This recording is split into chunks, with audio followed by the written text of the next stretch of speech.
The African-Australian community observes Remembrance Day. Today marks the Armistice, which ended the First World War. Each year on this day Australians observe 1 minute's silence at 11 a.m., in memory of those who died or suffered in all wars and armed conflicts. They shall grow not old, as we that are left grow old. Age shall not weary them, nor the years condemn. At the going down of the sun, and in the morning, we will remember them.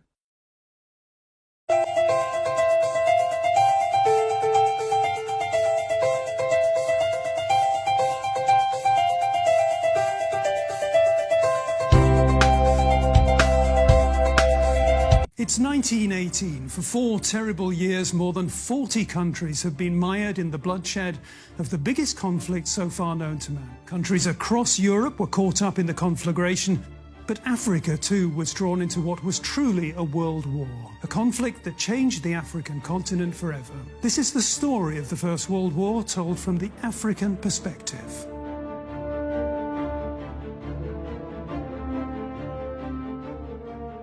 More than 2 million Africans were killed between 1914 and 1918, both civilians and soldiers. Many were forced to fight for their colonial masters. France recruited more Africans than any other colonial power, sending 450,000 troops from West and North Africa to fight on the front line in Europe against the Germans. African troops were also deployed on the continent of Africa itself. France still commemorates the Senegalese infantry who helped to seize the German colony of Togo. The British also fought alongside African troops against the Germans until 1918. Africans served as scouts, porters and cooks.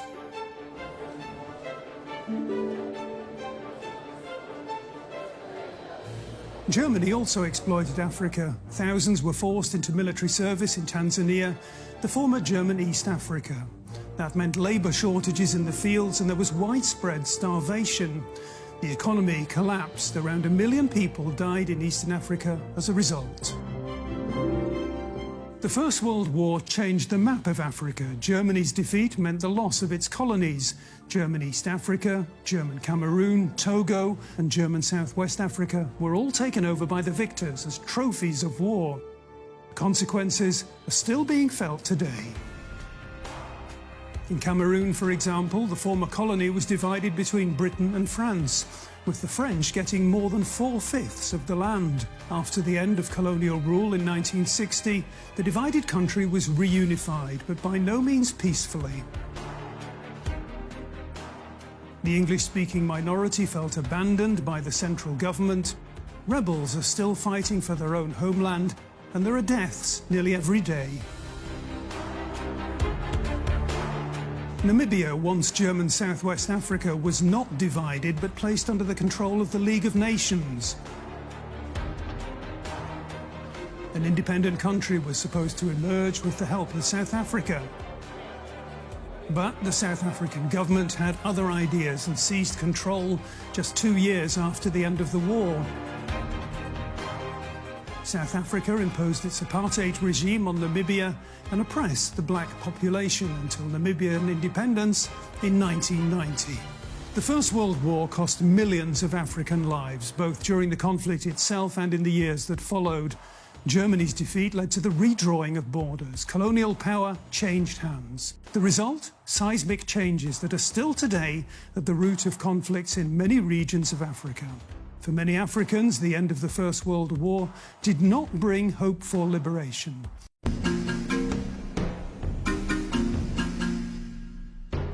This war was being carried on the backs of black Africans.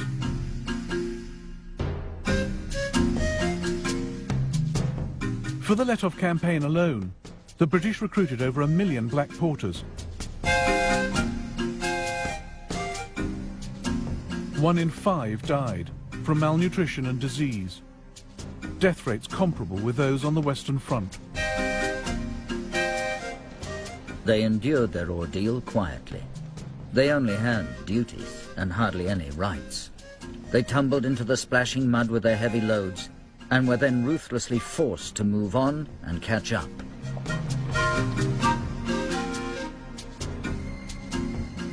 Oh, the Lindy Road was dusty, and the Lindy Road was long. But the chap what did the hardest graft, who could not do but wrong, was the Cavarondo Porter, with his Cavarondo song. It was, come here, Porter. It was, Amera, here, get. And Amera didn't grumble. He simply did his bit.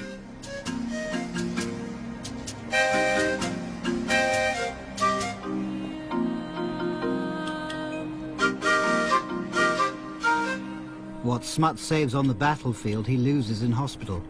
For it is Africa and the climate we're really fighting, not the Germans. Out of 20,000 South Africans, over half were invalided home by the beginning of 1917. They were replaced by black troops from Nigeria and Ghana. Recruitment of blacks soared in East Africa as well. Over the course of the war, the King's African Rifles rose from 3,000 men to 35,000. Fuloliani Longwe spoke for many black soldiers. Think of yourself buried in a hole with only your head and hands outside, holding a gun, death smelling all over the place. Listen to the sound of exploding bombs and machine guns, smoke all over, and the vegetation burnt, and of course deforested. Watch your relatives getting killed, crying, finally dead.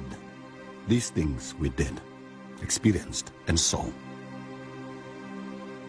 Letov survived undefeated to the very end, marching triumphantly through Berlin in 1919. The British never caught him, even though they turned it into an African war and set an army on his tail. But Britain and France had such reserves of manpower in their colonies that from 1914 they shipped them to Europe. Remarkable French colour photographs of the world that came to serve on the Western Front.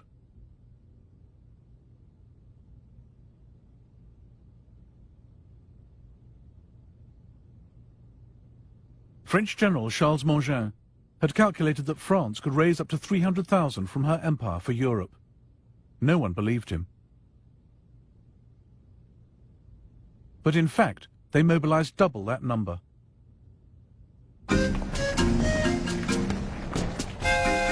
Black troops have precisely those qualities which are demanded in the long struggles of modern war. Endurance, tenacity, the instinct for combat, the absence of nervousness, and an incomparable power of shock.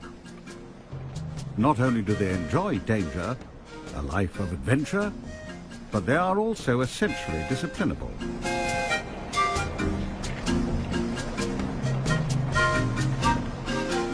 People started hiding and running away from the camp. There were all kinds of illnesses, even psychological illness. People didn't know where they were going or even why they were fighting. There were rumors that we would never come back, that we are going to be sold as slaves.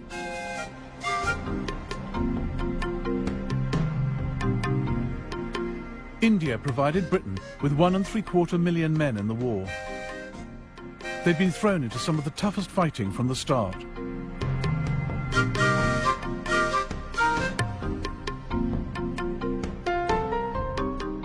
One Indian wrote to a friend, "The war is a calamity on 3 worlds and has caused me to cross the seas and live here. The cold is so great that it cannot be described. We have not seen the sun for 4 months. Thus we are sacrificed. I have neither sleep by night nor ease by day. There can never have been such a war before, nor will there ever be again."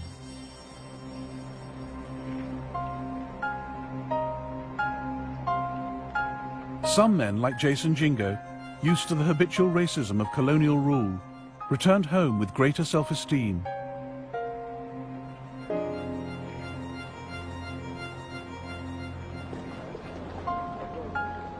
We had liked our time in France. It was our first experience of living in a society without a color bar. We were different from the other people at home. Our behavior, as we showed the South Africans, was something more than they expected from a native. We had copied the manners and customs of the Europeans, and not only copied, we lived them.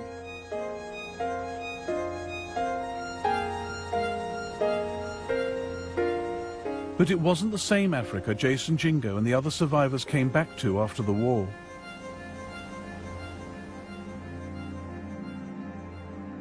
The empires which once carved it up had now turned parts of it into a wasteland, as German medic Ludwig Deppe realized. Behind us we leave destroyed fields and, for the immediate future, starvation. We are no longer the agents of civilization. Our path is marked by death, plundering, and deserted villages.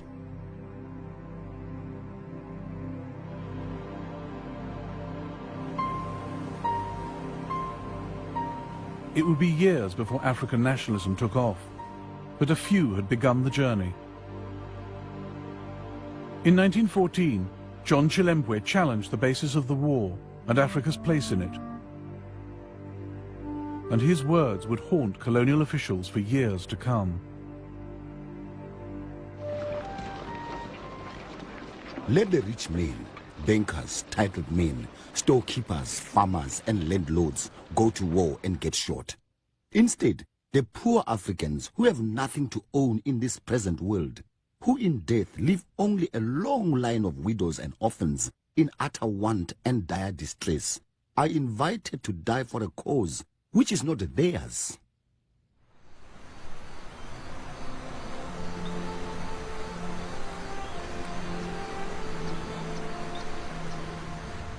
Germany had fought a remarkable global war. But it cost her cruisers, her wireless network, and all her colonies. Yet Germany had forced Britain and France to call on their empires and lean on their allies. In the process, these flexed their muscles and formed empires of their own.